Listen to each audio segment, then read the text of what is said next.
사실상 모든 것을 러시아가 쥐고 있기 때문에 트럼프가 할 수 있는 건 사실은 없습니다. 아마 협상에 실제로 들어가면은 트럼프가 할 수 있는 게 거의 없다는 걸 알게 될 겁니다. 나토가 미국에 빠진다면은 유럽을 각성해야 되겠죠. 각자 핵무기도 만들고 뭐 별짓을 다 할 겁니다. 그리고 미국의 통제하에 있지 않기 때문에 러시아, 중국과 급속히 협력하게 될 것입니다. 현재 유럽은 전혀 힘이 없습니다.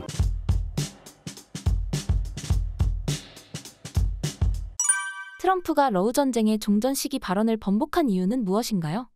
예, 일단 협상 관련 사항을 좀 알아야 되는데요. 러시아를 협상 테이블에 끌어내는 게 되게 중요하지 않습니까? 그런 관계가 있어서 처음에 여러 가지 이야기를 했는데 24시간 100일 6개월 이거는 미국에 있는 대중들한테 하는 이야기고요. 이제 협상 상대방이 러시아한테 하는 이야기는 아니죠. 일단은 초기에는 트럼프는 정보 실패를 겪었다 생각합니다. 그러니까 과거 바이든 정보 부서가 생산한 정보가 거짓일 가능성이 되게 많은데 그걸 계속해서 전달하고 있었을 가능성이 높죠. 그런데 이걸 저는 이제 정보 실패라고 부릅니다. 그래서 이제 정보 실패를 극복하기 위해서는 다른 데 중요하죠. 미국의 DNI 국장, Director of National Intelligence, 이거는 이제 국회 정보 부서의 정보를 다 취합해서 대통령한테, 대통령의 이제 안보 보좌관한테 요약해서 보고하는 거예요. 거기서 다 거르는데 정보 기관들이 CIA도 있고 DIA도 있고 여러 기관들이 있는데 그런 기관들이 정치 세력과 결탁을 하면은 여러 가지 오염 문제가 생기죠. 바이든 행정부 때는 이게 굉장히 심했다고 생각합니다. 그래서 아까 이야기한 북한군 이런 것들도 그 중에 하나로 볼 수 있고요. 지금 이제 CIA 국장은 트럼프 취임하고 3일 만에 취임을 했고요. DNI 국장은 엊그제 취임을 했습니다. 그래서 이미 CIA 국장이 한 3주 동안 일을 했기 때문에 꽤 정보를 그 사이에 세탁을 해서 제대로 된 정보를 가져왔을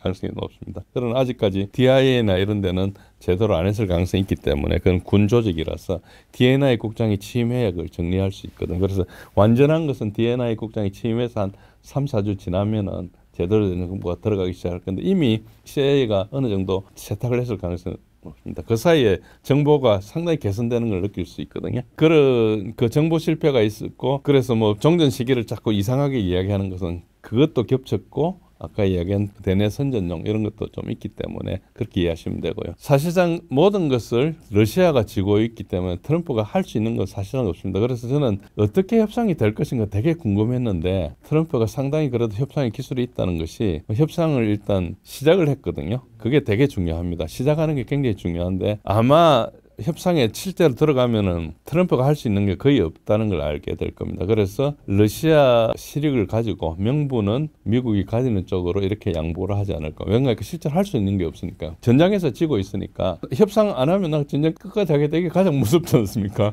근데 안 하면 너도 힘들다 이렇게 되는데 그 상황을 못 만들기 때문에 그렇고요. 그래서 트럼프는 적당히 하고 빠지려고 할 것이고 자기가 승리했다는 이미지가 굉장히 필요합니다. 그게 이제 여러 가지 잘못을 과거의 잘못으로 이렇게 뒤덮고 나가야 출발이 좋고요. 그런데 그런 측면에서 보면 협상의 출발이 굉장히 좋다고 볼 수 있습니다. 제일 먼저 했던 게 푸틴이 트럼프에 대해서 이제 협상했던 내용을 자기 이제 SNS 트루스 소셜에 발표를 한 내용인데요. 여기서 옮기진 않겠지만은 거기서 포인트가 9가지가 있습니다. 9가지가 있는데 빨리 설명을 하면 장시간 매우 생산적인 통화를 했다 이런 이야기를 했는데 서로 긴장한 것에 대해서 논의했다는 거죠. 쓸데없는 거 안 하고. 그 다음에 우크라이나, 중동, 에너지, 인공지능, 달러의 힘 등 기타 다양한 주제에 대해서 이야기했다. 이 말은 뭔가 미국과 러시아 간에 다룰 포괄적인 아젠다를 다 다루었다는 이야기입니다. 그래서 이것도 굉장히 중요하죠. 왜냐하면 러시아가 요구한 것은 포괄적으로 이야기하자. 그리고 역사와 제2차 세계대전에 같이 싸운 걸 이야기했습니다. 그러니까 제정 러시아 때부터 미국과 러시아 관계가 되게 좋았거든요. 나빴던 것은 2차 대전 이후에 소련하고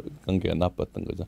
그래서 과거에 좋았던 걸 이야기를 했다는 것은 역사적인 공감대를 형성했다는 것이고요. 그리고 강점과 이점에 대해서도 이야기를 했습니다. 그 말은 무슨 말이니까 과거의 시시콜콜을 잘못한 거 빼고 미래를 지향하자. 그래서 협력하자 이런 이야기했고 그게 지향점이 굉장히 좋은 거죠. 그리고 러우전의 살상을 중단해야 된다. 이 이야기를 했는데 생명이 중요하다는 것은 반대할 수 없지 않습니까? 이게 굉장히 좋은 포인트를 가져온 거죠. 이걸 출발점으로 어필했기 때문에 이거는 미국이 가진 무기입니다. 그리고 트럼프가 먼저 이걸 선점을 해버렸죠. 푸틴이 그 이야기를 계속하고 있었으면 이야기를 못할 건데 이걸 자기가 먼저 들고 나온 거죠. 그러니까 이걸 반대할 수 있는 사람은 없습니다. 그러니까 이거 무기로 만들었던 거죠. 굉장히 영리하다고 볼 수 있습니다. 그 다음에 이제 상식을 이야기했거든요. 상식은 자기가 선거할 때 계속 캐치플레이즈입니다. 같은 이야기를 했다는 거죠. 그래서 협상에서 서로 억지를 부리지 않겠다 이걸 이야기한 것이고요. 그리고 젤렌스키에 통보하겠다. 이 말은 뭔가니까 젤렌스키 너는 빠져라 이 뜻이거든요. 그래서 일단 미국과 러시아가 대부분 하고 나머지는 다 통보해주겠다. 그러니까 너가 끼어들면은 이 협상이 오래 간다 이런 것이죠. 그래서 굉장히 잘했고요. 그 다음에 협상팀에 대해서 국무장관, CIA 국가안보보좌관 그리고 스티브 이트코프 특사를 이야기했습니다. 여기서 협상에 빠진 사람은 키스 켈로그거든요. 키스 켈로그가 지난 11월 당선 이후부터 계속 나가 언론에 이야기했는데 제가 저 사람 빠져야 협상이 빨리 된다고 선언한 적도 있는데 실제로 그 빠졌습니다. 저 말은 뭔가 그러니까 저 사람 빼야지 협상이 빨라진다는 걸 아는 거죠. 그래서 이게 협상을 빠르게 하기 위해서 모든 조치를 취한 겁니다. 그래서 굉장히 잘했고 그다음 이제 감사 인사를 했는데 두 가지 지금 이 협상을 위해서 푸틴이 노력과 신경을 써줬다 이걸 이야기하고 두 번째는 마크 포겔을 석방해 준 것을 감사했습니다. 그러니까 굉장히 애를 다했다고 볼 수 있는 거죠. 그래서 푸틴이 여기에서 토달 수 있는 것은 거의 없었습니다. 그래서 출발이 굉장히 좋고 우호적인 제스처를 보냈고 그 마크 포겔은 러시아에 수감되어 있는 교사인데 마약 소지 때문에 잡힌 사람입니다. 그런데 뭐 이 사람이 CIA 관련된 이야기도 있고 별의별 이야기가 다 있는데 어쨌든 그런 거는 알 수가 없고요. 어쨌든 이 사람을 석방해 줬기 때문에 미국인들한테는 트럼프가 굉장히 능력 있는 사람 보인다. 뭔가 푸틴한테 통한다 이걸 알려준 거고요. 그리고 푸틴도 굉장히 좋은 사람이 된 겁니다. 일시적으로. 근데 그 사이에 푸틴을 악마화했거든요. 푸틴이 독재자 푸틴이 야욕을 위해서 뭐 옛날에 뭐 소련의 영광을 회복하기 위해서 뭐 영토를 점령한다는 이런 이야기를 했는데 사실은 그거와 전혀 다르게 이미지를 묘사해버렸죠. 그래서 트럼프가 협상팀을 잘 정리한 거고 제일 먼저 키스 켈로그를 뺀 것이고요. 불필요한 거 자르고 핵심만 정리할 것이다. 그래서 굉장히 지금 이제 문제가 되는 경우는 유럽이나 우크라이나는 협상 결과를 통보받는 입장이 됐어요. 지금 최근에 일어난 두 가지 지난 12일 날 있었던 우크라이나 안보그룹 우리나라도 거기에 옵접으로 들어가 있는데 그 안보그룹 50개국에 있는데 그 안보그룹의 의장을 영국이 처음 맡았습니다. 이때까지 미국이 하다가 무슨 말인가 하니까 너가 해라. 갑자기 발 뺀 거죠. 두 번째 이것보다 더 큰 민엔 안보회의가 오늘부터 일요일까지 현지 시간으로 진행되면 4일 동안 하는데 이게 회의 형식을 갖추지만 여기 가서 그 협상팀 국무장관 뭐 보좌관이 아까 얘기했던 협상팀 그거 가가지고 이제 이야기를 합니다. JD 벤스가 가서 이제 그거를 주도하고요. 그래서 이게 사실상 뭐 설득이고 이렇지만 내용상으로 보면은 미국 정책을 따라간다. 찍소리 하지 마라. 이거를 좀 쉽게 말해서 정치적으로 이야기할 회의가 될 가능성이 굉장히 높다고 판단합니다. 이 부분은 제가 확언할 수는 없지만은 흐름상 그럴 가능성이 높다. 그렇게 나중에 한번 시청자 여러분들이 결과를 한번 지켜보시기 바랍니다. 미국이 나토에서 빠지면 유럽은 어떻게 될까요?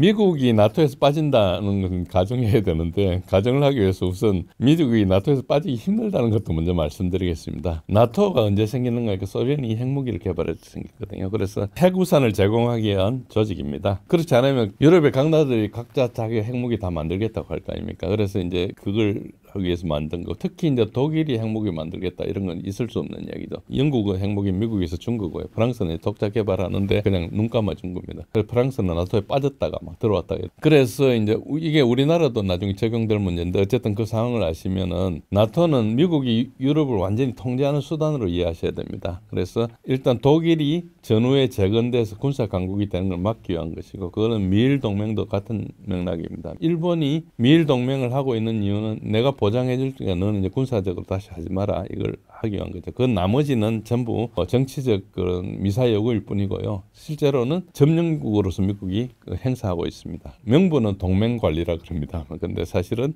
정복하고 있다 이렇게 생각하시면 되고요. 그리고 이제 나토의 확장을 계속 해나간 이유는 러시아의 핵무기를 가까이 두기 위한 것입니다. 이걸 어떻게 이야기했는가 하니까 미국과 러시아의 핵 관련 사항은 어떤 상황이 있는가 하니까 러시아는 미국의 핵을 쏘려면 미국 본토에 ICBM을 쏴야 됩니다. 근데 미국이 러시아에 쏘려면은 나토의 핵무기를 배치해가지고 중거리 핵무기로 쏠 수 있거든요. 중거리 IRBM이 ICBM보다 훨씬 맞기 힘듭니다. 그거는 ICBM 오랫동안 날라니까 그것도 되지만은 기술적으로 훨씬 뛰어나거든요. 그래서 발견하기도 힘들고 보통 이제 테일러 이렇게 해가지고 트럭을 운반해가 쏘는데 이거는 맞기가 되게 힘들죠. 그래서 이걸 이제 중거리 핵무기 협정도 하고 뭐 별의별 이야기가 다 있는데 지금 현재로는 어쨌든 90년대 이후에 계속 나토가 동진해온 가장 큰 목적이 러시아의 중거리 핵무기를 하기 위한 것이고, 그걸 가장 나중에 탈출한 사람이 트럼프입니다. 2019년도에 탈퇴해버렸죠. 중국을 핑계로. 그러니까 실제로 러시아에서는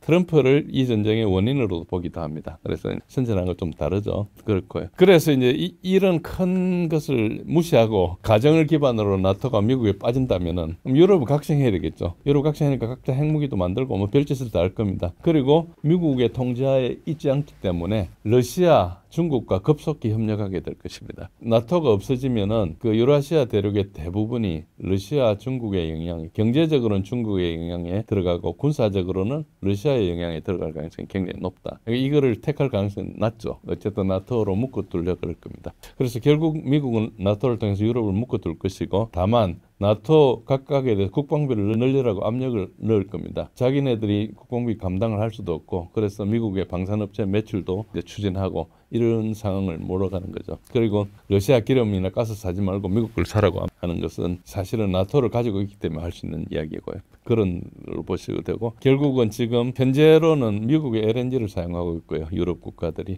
러시아의 값싼 가스나 석유에 의존해온 독일 회사들은 미국이나 중국으로 회사를 옮기고 있습니다. 그래서 현재 지금 또 트럼프가 들어서 관세 폭탄을 막 하고 있지 않습니까? 그것도 가장 큰 목적은 공장을 미국으로 옮기라는 뜻입니다. 그 관세 폭탄을 하는 게 미국 회사가 다른 나라 가서 생산해서 미국을 수출하는 거거든요. 그러지 말고 미국으로 옮기라. 그러니까 이게 무역 전쟁이니까 좀 사실은 그게 아니고 미국 회사들을 옮기라, 이런 뜻으로 보시면 되고요. 그러면 핵 불균형을 좀 아셔야 되는데, 지금 현재 그 미국과 러시아 간의 핵의 균형은 수량을 근소하지만 러시아가 좀 앞서고 있고, 성능은 러시아가 훨씬 앞서고 있습니다. 미국이 핵무기 노후화가 너무 돼가지고 트럼프 1기 때 그걸 현대화 추진을 좀 했습니다. 그런데 이게 시간이 좀 걸릴 거고요. 핵무기에 대한 방어 수단, 즉 미사일에 대한, 핵미사일에 대한 방어 수단은 러시아의 S-500하고 S-400이 있는데, 이게 미국의 지상 기반 미사일 방어 체제 GMDB라고 그러죠. 그리고 SM3나 사드 이런 걸 능가합니다. 그래서 방어 수단도 러시아가 좀 능가하고요. 기술적으로 능가하는 거죠. 돈으로 가면 어떻게 될지 모르겠습니다. 근데 공격 수단은 러시아가 각종 극초음속 미사일을 보유하고 있기 때문에 공격 수단도 능가하고 있습니다. 그래서 핵 미사일 관련해서는 러시아가 조금 더 낫고 압도하고 있다. 그런데 위치 면에서는 아까 말씀대로 미국이 러시아보다 훨씬 유리합니다. 나토의 동국권 확장이 사실 저런 게 있다. 중거리 핵무기를 배치하기 위한 것이고, 그런 측면이 있기 때문에 그럴 거예요. 이것 때문에 80년대 사실은 반핵 시위가 독일에서 일어났어. 그래서 이게 결국 INF 협정을 맺은 게 레이건 대통령 때 한 거죠. 이게 안 하면은 독일을 통제 못한다 이래가지고. 그런데 이제 미국의 다른 형편들은 지금 매우 나쁘다. 트럼프가 지금 노력하고 있는 걸 보면 정부 지출을 축소하고 이제 정부 수입을 확대하겠다. 그래서 머스크가 다지를 통해서 연방정부 지출 축소를 노력하고, USAID 이런 거 폐쇄 축소하고, 지금 감사 조사 우리가 이야기할 때는 도살장 앞에 기다리는 그 소들처럼 기다리고 있다는 거죠. 사임 해고, 이게 지금 미국 내부에서는 엄청나게 논란이 일어나고 있는데 국민들은 다 트럼프 편입니다. 그리고 이제 관세도 무역 적자를 개선하기 위한 노력이고, 정부 수입을 확대하기 위한 노력이죠. 그래서 트럼프는 지금 수지 개선을 위해서 노력하고 있고요. 나토 회원국의 무기를 사라를 압박하는 것도 그렇게 볼 수 있고, 그러나 연방 부채가 손쓸 수 없는 수준으로 치닫고 있습니다. 지금 장기 부채뿐만 아니고 단기 부채가 엄청 압박을 하고 있습니다. 그래서 이런 문제가 있고요. 국제 관계에는 개입을 축소할 수밖에 없고, 우크라이나 지원을 중단하고 군대를 안 보낼 겁니다. 할 수가 없는 거죠. 그런 어떻게 되냐? 나토 헌장 5장에 따르면은 회원국의 상위 방위 공약이 있는데 이건 불이행할 게 뻔하고요. 그리고 이제 우크라이나 대리전도 종전을 추구하고 있고, 중국과 뭐 대만 가지고 전쟁한다고 난리친다, 이것도 없을 거고요. 그래서 무역 전쟁을 할 거다. 무역 전쟁을 하지만 지금 미국의 중국에 대한 무역이 중국 무역에 차지하는 게 5%밖에 안 됩니다. 그러니까 이게 사실은 별게 아니죠. 그래서 이것도 중국과 대화를 이야기한 수준이고요. 제 생각에는 아마도 5월 9일 날 러시아 전성절 행사, 5월 9일이 러시아에는 굉장히 제일 중요한 날입니다. 여기에 트럼프가 참석할 가능성이 저는 있다고 생각합니다. 거기 가면 시진핑이 참석하기 어렵기 때문에 같이 만나서 연출을 할 거고, 이란과 핵합의 이런 것도 곧 할 거라 생각합니다. 그러면은 중동의 평화가 오게 되고, 런던이 가장 싫어하는 상황이죠. 그렇게 될 겁니다. 그런데 바이든 정부 4년 동안에 너무나 러시아에 대해서 반대 정책을 했기 때문에 현재 브릭스가 손댈 수 없이 성장해 버렸어요. 결국은 저는 트럼프 때 가입할 거라고 생각합니다. 러우 전쟁 종전 이후의 유럽은 어떻게 될까요? 러우 전쟁을 국가와 국가 간의 전쟁으로 보시면은 이해하기 상당히 힘듭니다. 세계 정부라는 게 있느냐 없느냐 이런 논란이 많이 있지만 세계 정부가 있다고 보시고 이걸 한번 보시면은 상당히 달라집니다. WEF 월드 이코노믹 포럼 다보스에서 하는 게 여기서 이제 어째 보면 지령 같은 걸 주는 거거든요. 어떤 지침 같은 거. 여기에 세계 뭐 국가 기관에도 있지만 정치 지도자, 기업 지도자들도 있고 그 돈과 권력을 가진 사람 다 모아서 지침을 주는 거죠. 뭐 예를 들어서 뭐죠 우리가 패션쇼 같은 거 하면은 뭐 밀라노 이런 데서 패션쇼를 하면은 그 다음에 유행될 걸 정해주잖아요. 색깔이나 컬러나 뭐 이런 패션의 복고풍이냐 이런 거 다 정해주거든요. 거기 안 맞추면은 디자이너들이 자기 매출이 안 생기는 거예요. 그러니까 굉장히 위험이 되니까 거기 가서 보고 다음 걸 하는 거죠. 어째 보면 칼텔 같은 건데 그렇지만 주류에 있으려면 거기 끼어야 되는 거죠. 그런 식으로 WEF도 그렇게 작동하고 있는 것인데 이제 클라우스 슈밥이 하고 있는 것인데 저게 망했다고 보면 됩니다. 저걸 따르다가 유럽이 망했다. 우리도 뭐 따르고 있죠. 저게 앞으로는 저거 따르다가 완전히 망한다는 거 볼 수 있고요. 그 테마 뭐 여러 가지 있었죠. DEI나 온갖 것들이 있었는데 그것들이 이제 전부 나라를 파괴하는 게 됐고요. 현재 유럽은 전혀 힘이 없습니다. 유럽이 힘이 없는 걸 내러티브를 보면 합니다. 그 나토 사무총장이 있습니다. 나토는 나토군 사령관이 있고요. 그 민간은 사무총장이 하는데 사무총장은 유럽 사람이 하고 나토 사령관은 항상 미국이 하고 있습니다. 그걸 수프림 커맨더라 그래요. 최고 사령관을 미국의 사성장 군이 하는데 그러니까 실제로 군사 지배를 하는데 거기에서 사무총장 비서 역할만 하는 거죠. 어째 보면은 굉장히 많은 독립적인 걸 가진 것 같지만 사실은 종속돼 있다 보시면 되고 그 사무총장의 내러티브를 보면은 개전 이후에 작년까지 거의 3년 동안에 우크라이나를 공격하는 러시아를 강력하게 대응해야 된다. 뭐 얘네들 힘도 없고 멍청하고 뭐 이런 식으로 계속 비하를 했거든요. 근데 금년 들어서 완전히 바뀌었습니다. 우크라이나가 점령하고 나면은 끝나고 나면 러시아가 유럽을 공격할 거다. 이걸 자꾸 이야기를 하고 있어요. 그래서 우리가 방위비에 투자해야 된다 이런 얘기 하고 있는데 지금은 어느 정도인가 하니까 협상에 끼어달라고 막 요구하고 있어요. 힘이 있으면 그런 요구를 안 하죠. 그냥 자기가 협상하면 되는 거죠. 근데 힘이 없는 거예요 전혀. 그러니까 이 유럽이 얼마나 힘이 없는가 EU도 마찬가지고 다 마찬가지입니다. 우르슐라 폰데라이언 이 사람도 나가지고 맨날 유럽이 뭐 어떻게 해야 된다 별짓을 다 이야기했지만 지금 완전히 꼬리 내리고 있죠. 그래서 유럽이 살려면은 각국의 민족주의적 지도부로 교체가 돼야 됩니다. 상당히 많이 교체가 되고 있는데 이게 글로벌리스트들로 대부분 이렇게 정권을 장악했거든요. 그게 계속 돈도 되고 이렇게 추진을 하니까. 근데 이제 지금 여기에서 아직까지 명시적으로 반대하는 사람은 헝가리의 빅터 오르반이나 루마니아나 뭐 이런 몇 군데밖에 없습니다. 근데 실제로는 이게 다 교체가 될 것이다. 이게 글로벌리스트 아젠다를 추진하면은 미국이 이제 뒷배를 안 봐주기 때문에 망한다는 거예요. 입증을 해버린 거예요. 지도부가 교체되지 않으면 각국은 계속해서 이제 미국의 속국으로 생존해야 되고 러시아와 협력이 불가능하면은 계속해서 생산 기반이 잠식되게 됩니다. 결국은 굉장히 후진국으로 전락할 가능성이 높죠. 그래서 미국처럼 뭐 파이어 경제, 우리 파이어 경제를 뭐죠, 파이낸스, 뭐 인슈어런스, 뭐 리얼 에스테이트, 뭐 이런 걸 이야기하고 있는데 이런 전환은 사실상 불가능합니다. 그게 모든 나라가 할 수 없잖아요. 미국하고 영국하고 끝이죠. 그리고 이미 뭐 홍콩이나 일본이나 이런 데서도 많이 하고 있는데 그게 불가능하고요. 결국 제조업밖에 남은 게 있는데 제조업은 중국에 잠실당할 거고 그러면 관광이나 하고 먹고 살아야 되는데 우리가 뭐 태국이나 이런 수준을 갈 수도 있다. 조금 한 30년 뒤를 내다보면. 그러니까 산업혁명을 일으키고 이게 근대화를 일으킨 그게 옛날 이야기가 됐고 망할 일이 남았다. 이 정도로 비극적으로 보셔도 크게 다르지 않다. 그렇게 한번 생각을 한번 전환해 보실 필요가 있고요. 물론 제가 말씀드린 대로 극단적으로 일어나지는 않겠죠. 중간에 여러 가지 생존하기 위해서 기반도 형성하고 할 것입니다. 그러나 분명한 것은 지금 세계 정부로 가서는 안 되기 때문에 각자 도생해야 살아가야 된다는 그런 것이고요. 서방과 러시아의 전쟁 보도에는 어떤 차이가 있나요?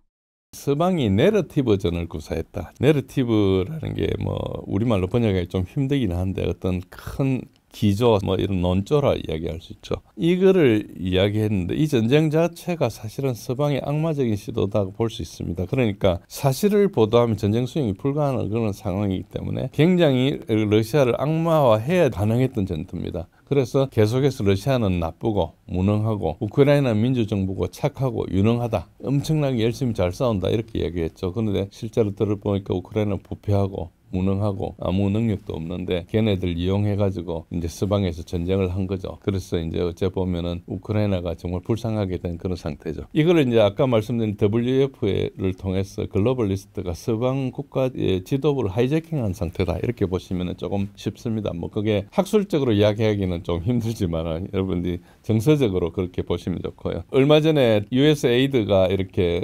폐쇄되면서 이제 밝혀진 건데 BBC나 뉴욕타임즈나 워싱턴 포스트 이게 전부 다 USAID 자금으로 지원한 거죠. 독립적으로 생존할 수 없는 언론들을 자금 지급해서 올린 거죠. 우리나라에 대해서는 나오지 않지만 우리나라 언론도 논조가 비슷한 걸로 봐서 어느 정도 영향을 받았을 수 있다. 그렇지 않으면 운영이 불가능한 언론사도 되게 많습니다. 한국도 우크라이나에 지원하니까 이것도 같은 내러티브를 해야 되는 거죠. 문제는 이제 이게 너무 지속되다 보니까 현실과 너무 분리돼서 이제 더 이상 설명이 안 되는 그런 상황이 온 거죠. 사람들이 대한 언론으로 정보 소비를 하고 있습니다. 우리나라는 조금 덜한데 미국 같은 경우 잘 아는 여러분 잘 아시는 미국의 CNN 같은 경우는 뭐 이게 케이블이니까 집에서 케이블은 보겠죠. 그렇지만 인터넷을 보면은 CNN의 구독자가 1,700만 명입니다. 근데 올라온 영상이 10만 회 되는 게 잘 없어요. 조로건은 구독자가 1,900만 명이고 하나 영상 올라오면 100만 건 이상 됩니다. 특급 갈선은 최근에 생겼는데 한 1년 반 전에 380명의 구독자가 있고요. 100만 회가 됩니다. 영상 하나 올라오면은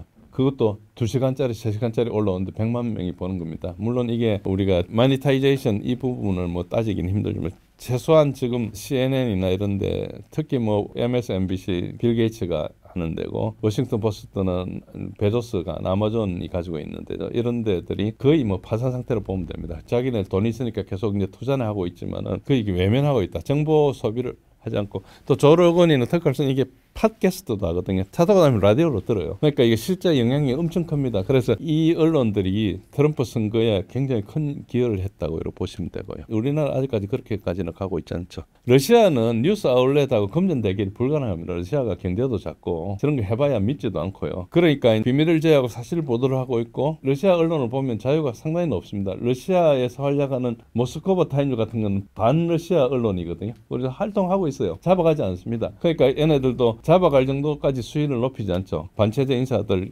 저것도 하고. 그러니까 실제로 있고요. 옛날에 텔레그램 채널을 이렇게 러시아가 접수하려고 그러니까 정보를 달라 그러니까 사주가 도망가 버리지 않습니까? 그러니까 이게 텔레그램 채널이 결과적으로 가장 검열이 없는 채널이 된 겁니다. 그래서 거기가 실제로 전쟁 보도와 관련해서 가장 풍부한 데고요. 거기에 온갖 신뢰도 측면에서 보면 이쪽 극단부터 저쪽 극단까지 다 들려와 있습니다. 그래서 결국은 소비자들의 심판을 받는 그런 시장이 돼 있고요. 러시아 TV 토론 같은 게 우리 이게 영어로 잘 번역이 안 돼서 좀 어려움을 겪지만 가끔 이제 올라오기도 하고 뭐 어떤 거는 스크립트를 해가지고 물어보기도 하는데 예를 들어서 그 그레이트 게임 이런 채널들은 미국이나 영국과 토론이 굉장히 다릅니다. 미국, 영국은 거기 토론을 하지 않고 게스트를 인바이트 해가지고 특정한 내러티브 안에서 물어보거든요. 그러니까 이제 사람들이 이야기를 하는데 저기서는 이제 매우 깊이 있게 막 서로 맞다 틀리다 굉장히 상반되는 얘기가 오가고 있고 굉장히 인기가 높아요. 특히 이제 지적인 수준이 높은 사람들 사이에 그렇게 있고요. 다양한 정보를 취합해 그림이 보이는데 텔레그램 채널을 여러분도 혹시 안 보셨으면 꼭 가입해서 한 보시면은 자료가 너무 많이 올라와서 소화가 안 될 정도로 올라오고 있습니다. 거기 보면 아직 하드코어 우크라이나 채널은 우크라이나가 뭐 이거라고 거의 광신적인 이야기 하는 것도 있고요. 굉장히 사실로 하는 데도 있고 우크라이나의 아주 신뢰성 높은 채널 중에 하나가 155여단의 집단 탈영 사태를 이야기를 했어요. 그래가 그 사람 때문에 보도가 된 겁니다. 그 사람이 그걸 보도한 이유는 우크라이나 군이 그 운영하는 방식이 서방에 돈 따먹으려고 이상한 짓을 한다. 이렇게 해서는 안 된다. 그러니까 우크라이나에 대한 정말 충성심을 가지고 병사들을 이렇게 운영하면 안 된다. 이걸 이야기하려고 한 거예요. 근데 그 사람들 그걸 보는 게 아니고 그게 있는 비리를 막 보다가 보니까 약간 다른 목소리가 가는데 그래서 그 사람이 나중에 나와서 처벌하지 말라. 이게 운영을 잘하기 위한 거다. 뭐 이런 거의 눈물 나는 그런 이야기도 하고 뭐 굉장히 다양하고 있습니다. 그래서 그런 과정에서 이걸 보시면 됩니다. 러시아가 우크라이나를 침범한 진짜 이유는 무엇인가요? 제가 의도적으로 그림의 크기에 따라서 영향력을 했습니다. 조 바이든 대통령은 손톱만 하죠. 저 사람은 그냥 치매 노인이었다 생각하면 되고요. 여기에 들어보면 빅토리아 놀랜드가 가장 핵심적이고 지금 NED, National Endowment for Democracy의 이사에 들어가 있습니다. 이 사람은 아마 전범 재판을 받든지 그렇고 어쨌든 모르겠습니다. 어쨌든 그렇고요. 젤렌스키도 작게 나왔던 것이 저 사람이 하수인이다. 뭐 그런 어쨌든 저런 이야기를 한 이유가 저기 자세히 보면 보시면 국회 그리고 우크라이나 쪽 그 미국의 전쟁연구소 이런 걸 어떻게 조직하고 움직이는가. 특히 굉장히 중요한 사람이 메릭 갈랜드 법무장관인데 이 정치인들이 우크라이나에서 저지른 여러 가지 비리들을 이 사람이 다 막아주는 겁니다. 조 바이든 아들 헌터 바이든뿐만 아니고 이제 진 캐리의 어붓 아들 그리고 옛날에 대통령 나왔던 몰몬교 출신 있었죠. 그분도 다 이게 연결돼 있거든요. 굉장히 비리가 많은데 어쨌든 그런 것들을 메릭 갈랜드가 막아준다. 여기서 굉장히 중요한 것은 빅토리아 눌렌다고 메릭 갈랜드하고 앤서니 블링컨 이 사람들이 셋 다 우크라이나 출신이에요. 우크라이나의 갈라치아 지방, 과거 폴란드 땅이었던 갈라치아 지방 사람들이고 이 사람들이 할아버지들이 제정 러시아 때 있었던 포그롬이라 해서 유대인 학살이 있었습니다. 그 학살을 피해서 이렇게 왔고 이 사람들이 굉장히 이제 그 연료가 돼 있기 때문에 이 세 사람을 거기에 왔다는 것을 굉장히 이상하게 생각하고 조 바이든이 아무런 실권이었고 처음부터 치매 노인이었지 않나 이런 추정하는 사람이 많습니다. 저도 그렇게 생각합니다. 저런 사람을 저런 중요한 자리에 놓는다는 것은 거의 균형에 맞지 않는 이야기거든요. 제이크 셀리번은 아시다시피 알카에다를 자기 편으로 만드는 사람이죠. 그래서 그걸 가지고 시리아를 이제 괴롭힌 사람이죠. 그러니까 이 사람들 거의 조작 정치 이런 공작 정치 이런 사람들이고요. 그래서 이걸 모르시고 우리 언론만 보면 우크라이나 전쟁이 산으로 갈 공산이 큽니다. 그래서 우크라이나 사태를 간단하게 말씀드리면 2014년도부터 보시면 됩니다. 그전에도 쭉 있었지만 2014년도 결정적으로 유로마이단을 해서 쿠데타를 일으켰고 그때부터 지금까지 반데라이트라고 해서 네오나치들을 지배하고 있고요. 그래서 이제 이거를 영미 글로벌리스트가 인종 청소를 부추깁니다. 이게 탈레반이나 지하이스트나 아이시스나 알카이다 이런 애들 부추길 때가 거의 같은 걸 합니다. 여기에 CIA가 USAID나 NED 같은 자금을 가지고 동원하고 있고 자기 자금으로 미국 저지 소로스의 오픈 소사이티 펀드나 여러 가지 글로벌리스트들이 하는 펀드들이 있습니다. 이들이 사실은 우크라이나의 그 반데라이트라 그러는 이 네오나치들이 독일 나치 침공 때 들어올 때 자기네 요청을 우리가 하겠다 이렇게 한 겁니다. SS가 시키서 한 일이 아니고 자기들은 와가지고 우크라이나가 아닌 사람 인종 청소를 했죠.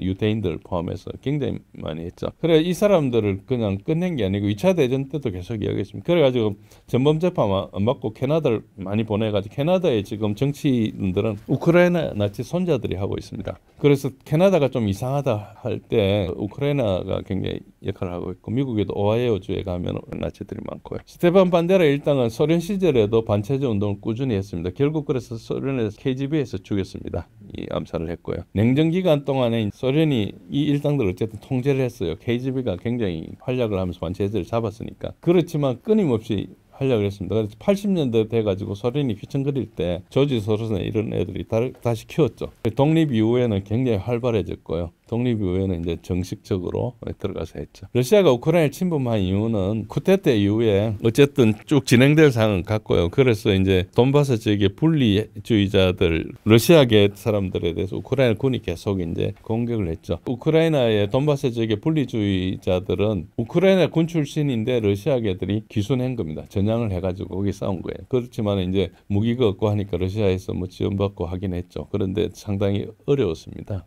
어쨌든 그랬는데 결정적으로 2021년 3월 24일 저게 왜 중요한가 하니까 2021년 1월 20일 날 바이든이 취임했거든요. 바이든이 취임하면서 굉장히 상황이 많이 바뀝니다. 저걸로 이야기해도 뭐 1시간 이야기할 수 있을 정도로 굉장히 내용이 복잡한데요. 그때 여러 가지 설득 작업을 통해서 젤렌스키가 크림과 돈바스 수복을 결정을 설명했습니다. 젤렌스키는 돈바스 내전을 종식시키기 모토로 선거에 당선된 사람이거든요. 그런데 이제 저걸 결정을 했죠. 그래서 러시아에서는 이미 이제 젤렌스키가 결정했구나. 그래서 그다음부터 젤렌스키와 바이든을 설득하기 위해서 모든 노력을 다했습니다. 기본적으로는 이제 러시아계 인원을 보호해야 된다. 러시아 내부에 푸틴에 대한 지적이 너무 많았어요. 왜 우리 동포가 죽고 있는데 가만히 있느냐. 가서 전쟁해라. 그런데 이제 푸틴은 우리가 민스크 협정도 하고 서방에 대해서 어쨌든 같이 가야 되는 생각을 해가지고 엄청 기다렸죠. 그랬는데 저 때부터는 안 되겠다. 가 1년 내내 준비를 했죠. 그리고 준비를 하면서 협상회가 끝내려고 했어요. 그랬는데 이제 계속 영국이나 미국에서 방해하니까 그다음부터 이제 지연 지연전으로 갔죠. 그러니까 소모전으로 갔습니다. 그래서 이제 뭐 그 전에 2022년 2월 24일 날 러시아가 특수군사작전이라는 이름으로 이렇게 침공을 했는데 그 전에 한 2주간 돈바스 지역에서 우크라이나가 엄청나게 사격했습니다.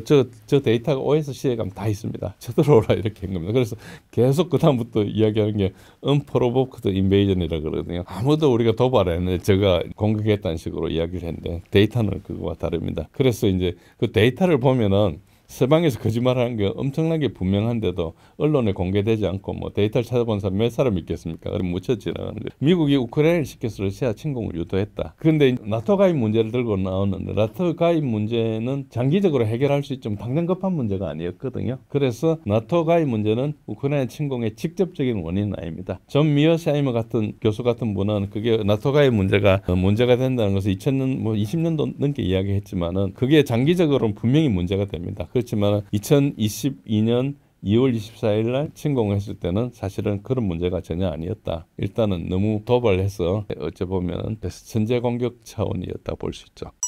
러시아의 경제 상황은 어떤 상황인가요? 서방 언론에서는 아직도 러시아 경제에 대해서 혹평을 계속하고 있습니다. 여러분이 구글링 해보시면은 한 20개, 30개 페이지 넘어가면 참 뭐 로이터나 뭐 이런 데서 뭐 전쟁 때문에 지금 잠시 하이퍼돼 있는데 뭐 약기운 빠지면 그거 될 거라는 식으로 이야기를 하고 있죠. 그런데 현실은 러시아는 중국, 미국, 인도 이게 PPP 기준으로 해서는 GDP 4위입니다. 실제 이제 노미널 기준으로는 이제 뭐 4위가 아니고 좀 내려가죠. 그런데 그렇고요. 2024년도 4% 성장을 했습니다. 푸틴이 그 경제장관한테 장기적인 균형을 위해서 2025년도에 성장을 좀 통제해라. 3%로 해라. 인플레도 좀 방지하고 이렇게 뭐 오래 못 간다 그런 이야기를 했고요. 러시아의 경제가 호황인 이유가 일단 처음에는 전쟁 물자 생산으로 가동률을 높으니까 호황이죠. 두 번째는 러시아가 장병들의 임금 구조를 상당히 많이 줬습니다. 그래서 평균 임금의 한 5배 정도. 그러니까 이게 군대에 자원한 자원병들이 계약병들이라 그러는데 계약병들이 저 시베리아나 이런 데 못 사는 동네에서 뭐 농사나 짓거나 아니면은 뭐 단순 노동자로 살아가다가 여기 이제 기회가 생긴 거예요. 한 30대가 돼가지고 뭐 특별히 교육도 높지 않고 이런 사람들이 돈을 벌어오니까 그 가족들한테 엄청나게 뭘 할 수 있잖아. 단지 이제 목숨이 좀 위험하죠. 그 돈 말고도 주택 혜택, 의료 혜택, 자녀 학교 혜택 이런 거 많이 줍니다. 어떻게 보면 이게 이제 부의 재분배가 된 거예요. 모스크바나 이런 데 비싼 데 사는 고소득자들이 내는 세금을 통해서 군대에 오는 사람이 어찌 보면 거의 사회 밑바닥이라고 볼 수 있지 않습니까? 경제적 그 사다리로 보면은 그 사람들한테 돈을 많이 준 거예요. 그러니까 가처분 소득이 엄청 늘어나니까 이 사람 소비가 증가하는 거예요. 그러니까 러시아가 이렇게 들어가고 있다는 게 있고요. 소비가 굉장히 늘었죠. 그다음에 서방의 제재가 러시아 경제를 건강하게 만들었습니다. 러시아가 방산 분야, 국방과학 기술 이쪽은 고도로 발달해 있거든요. 근데 민간 부분은 형편없습니다. 근데 개방을 하고 러시아로 쭉 들어온 게 우리나라를 포함해서 서방 기업들 쭉 들어가가지고 뭐 방산에는 갈 수 없으니까 전부 민간 기업이 왔지 않습니까? 그러니까 민간 기업은 기술에 있는 걸 전혀 갖추고 있지 못해요. 경쟁도 안 되고 하니까 그게 의존한 거죠. 공장에 근로자로 근무하고 이렇게 살아왔는데 제재를 하면서 3년 전에 다 철수를 해버렸죠. 그래가지고 할 수 없이 이제 국산화가 된 거예요. 뭐 중국에서 수입하고 인도에서 수입하고 안 되는 것을 국산화하는 거죠. 국산화하니까 보호무역 그 산업에 대해서 러시아가 취약했던 그 산업에 대해서 보호무역 효과가 생긴 겁니다. 대표적으로 지금도 러시아는 자동차 할 때 단추로 시동 누르는 거 잘 못 만들어요. 되기는 되는데 모양 만드는데 많이 만들고 신뢰성 검증 이런 걸 안 거치다 보니까 아직도 어떤 데 뻑뻑거리고 그래요. 푸틴이 시찰을 왔는데 그거 보이는데 안 돼가지고 그러니까 민간이 발달해 있지 않는 거예요. 기술이 떨어진 게 아니고 상업화하고 하는 그런데 특히 이제 신뢰성 이런 걸 높이는데 잘 못하는 거죠. 그런 식으로 이제 갔는데 어쨌든 이런 문제가 생겼죠. 근데 이제 우리가 서방에서는 뭐 세탁기 뜯어가지고 그 반도체를 한다 뭐 이상한 소리를 하고 있는데 러시아 컴퓨터 기술이나 기술 굉장히 뛰어납니다. 그런데 일단 중요한 것 중에 하나가 이제 그때 보잉사나 에어버스나 이런 항공기를 가지고 민항기를 썼거든요. 그러니까 엔진도 안 좋고 부품도 안 좋으니까 이제 문제가 발생하는 거죠. 그래서 그걸 국산화합니다. 그래서 대표적으로 PD-14이라는 저 민항기 엔진을 개발했거든요. 그 개발 성공했습니다. 개발 성공해가지고 자체 민항기에 넣고 있습니다. 그리고 그것보다 소형 PD-8, PD-8은 우리 같은 737, 보잉 737 규모로 되는 그 작은 비행기 한 뭐 100몇십석짜리 이런 거고 PD-35 저거는 777이나 A350에 사용하는 큰 엔진 이쪽으로 개발하고 있습니다. 그래서 러시아는 지금 제재 해제해달라고 안 하고 있어요. 제재 해제는 뭐 별로 의미가 없다 생각하는, 그러니까 기회가 좋았으니까 제재 해제하면 얘네들 또 개발했는데 민간인 들어와가지고 다시 망할 수 있으니까 러시아 경제를 그렇게 보시면 됩니다. 러시아와 한국의 관계 설정은 어떻게 해 나가야 할까요?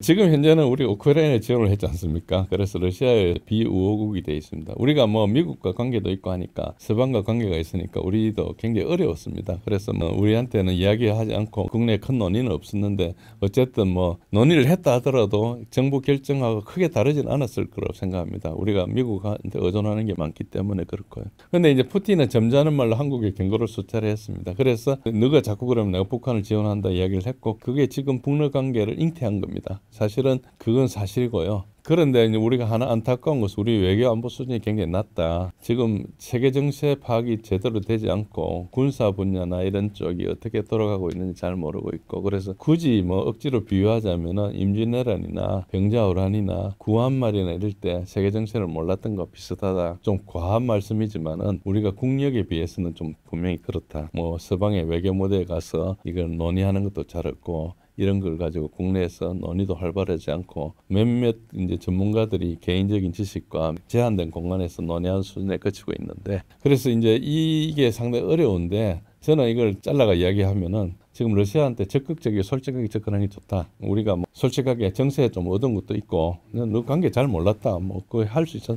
대사 불러가지고 우리 그렇게 하고 사실 우리가 미국과 관계 너가 알지 않느냐. 그래서 우리도 어렵다. 푸틴이 우리 보고 베슬 스테이트 조공국이라 이야기했거든요. 그 창피스럽지만은 뭐 그거 들을 수밖에 없었죠. 뭐 어쨌든 우리 그것도 있지만 미국하고 힘에 눌리기 때문에 그런데 앞으로는 다국과 세계가 되니까 지난데 미안하지만 관계 복원하자. 미안한 것은 뭐 어떻게 표현하겠다. 뭐 이렇게 하고 미국과 협상을 기다리지 말고 선제적으로 행동해야 된다고 생각합니다. 일단 핑계는 지금 협상을 하고 있지 않습니까? 협상하는 걸 환영하는 거죠. 우리가 협상 촉진하기 위해서 우리가 선제적으로 몇 개 제재 있는데 이거라도 풀겠다. 그러면은 다른 사람들도 풀지 않겠느냐 일부. 그래가지고 이렇게 선언하고 아주 언더 더 테이블로는 브릭스 가입을 추진해야 된다고 생각합니다. 브릭스가 시장이거든요. G7이나 여기는 뭐 아무것도 없습니다. G20 이런 거 아무것도 없고요. 그래서 지금 가만히 있고 아무것도 안 하면 우리가 국제적으로 고립당합니다. 지금 북한이 엄청난 기회가 다가오고 있거든요. 북러 관계 이거 김정은이가 정말 약삭 빠르게 잘 판단해가지고 끼어든 겁니다. 북한이 한 게 하나도 없어요. 뭔가 그러니까 2014년도도 그렇고 2022년도도 그렇고 러시아가 한 것을 국제적으로 환영한다, 동감한다 말할 것밖에 없어요.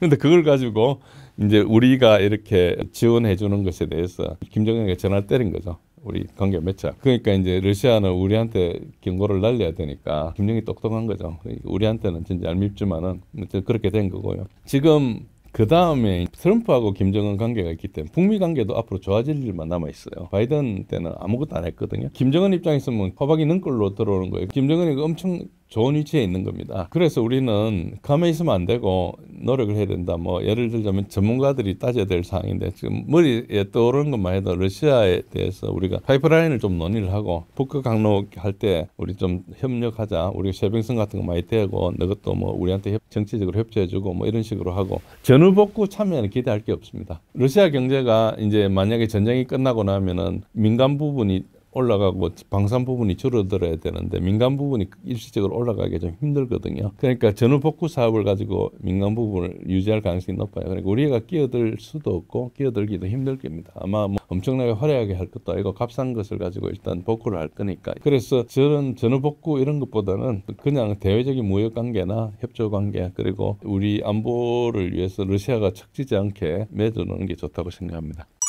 신사임당 구독자분들께 한마디 부탁드립니다. 우크라이나 전쟁에 대해서 쭉 이야기를 했는데 전체적으로는 이제 종결 단계고 군사력 균형이 깨져가지고 정전 협정의 서방이 참 어려울 겁니다. 그런데도 불구하고 당초보다 예상보다 협정이 잘 출발됐기 때문에 기대가 좀 되고요. 협정은 러시아가 지금 엄청 유리하기 때문에 여러 가지로 좀 어려울 것이다. 그리고 이제 유럽이 돈이 없고 뭐 이렇게 여러 가지 어려운 점이 있고 뭐 몇몇 나라가 파산할 가능성도 크고 국제 자문사나 뭐 이런 몇몇 은행들은 손실이 되게 클 거라고 생각합니다. 그런데 한일 관계 회복이 좀 필요하고 북한이 정말 약삭빠르게 움직였죠. 이런 부분에 대해서 우리가 가만히 있으면 안 되고 우리가 지금 가만히 있으면 망해가는 서방에 줄을 들고 있는 형국이기 때문에 다르다고 이야기를 했습니다. 이 내용이 언론 발표와 너무 다르기 때문에 뭐 굉장히 충격적일 수도 있지만 저는 나름대로 수위를 조절해서 한 얘기입니다. 그래서 조금 더 노골적이거나 자세한 얘기를 들으시려면은 제가 운영하는 진제일의 군사력 이야기라는 블로그가 있습니다. 거기에 상세한 분석도 있고 혹시 뭐 댓글 같은 걸 통해서 소통도 할 수 있으실까? 저한테 좋은 생각을 주실 분들이나 의문이 있으신 분들은 한번 방문해 주시면 감사하겠습니다. 어려운 이야기 들어주셔서 감사합니다.